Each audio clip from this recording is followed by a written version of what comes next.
സൂര്യനെല്ലി ബലാത്സംഗ കേസിൽ മുൻ DGP സിബി മാത്യൂസിനെതിരെ അന്വേഷണത്തിന് ഉത്തരവിട്ട് ഹൈക്കോടതി. അതിജീവിതയുമായി ബന്ധപ്പെട്ട വിവരങ്ങൾ വെളിപ്പെടുത്തിയതിനെതിരെയാണ് അന്വേഷണം. നിർഭയം എന്ന ആത്മകഥയിലാണ് സൂര്യനെല്ലി കേസിലെ അതിജീവിതയുടെ വിശദാംശങ്ങൾ സിബി മാത്യൂസ് പുറത്തുവിട്ടത്. രേഷ്മ ബാബു ചേരുന്നു.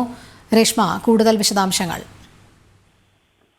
രോഹിണി, നിർഭയം എന്ന തന്റെ ആത്മകഥയിൽ മുൻ DGP സിബി മാത്യൂസ് സൂര്യനെല്ലി കേസിലെ ഇരയായിട്ടുള്ള പെൺകുട്ടിയുടെ ചില വിശദാംശങ്ങൾ വെളിപ്പെടുത്തിയിരുന്നു. ഇക്കാര്യത്തിലാണ് ഹൈക്കോടതി ഇതുമായി ബന്ധപ്പെട്ടുള്ള പരാതി പരിഗണിച്ച് നടപടിയുമായിട്ട് അന്വേഷണം നടത്തി മുന്നോട്ട് പോകാനായിട്ട് മണ്ണന്തല SHOയ്ക്ക് നിർദ്ദേശം നൽകിയിട്ടുള്ളത്.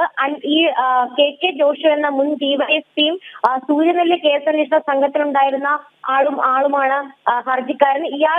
ഈ ഹർജിക്കാരൻ നൽകിയ ഈ പരാതിയിൽ ആവശ്യമായിട്ടുള്ള നടപടി സ്വീകരിക്കണം. അതായത് FIR രജിസ്റ്റർ ചെയ്യുന്നതുമായി ബന്ധപ്പെട്ട മാർഗനിർദ്ദേശങ്ങൾ അടങ്ങിയ ലളിതകുമാരി കേസ് അടിസ്ഥാനപ്പെടുത്തി നടപടി സ്വീകരിക്കണമെന്നാണ് ഹൈക്കോടതി എടുത്തു പറഞ്ഞിട്ടുള്ളത്.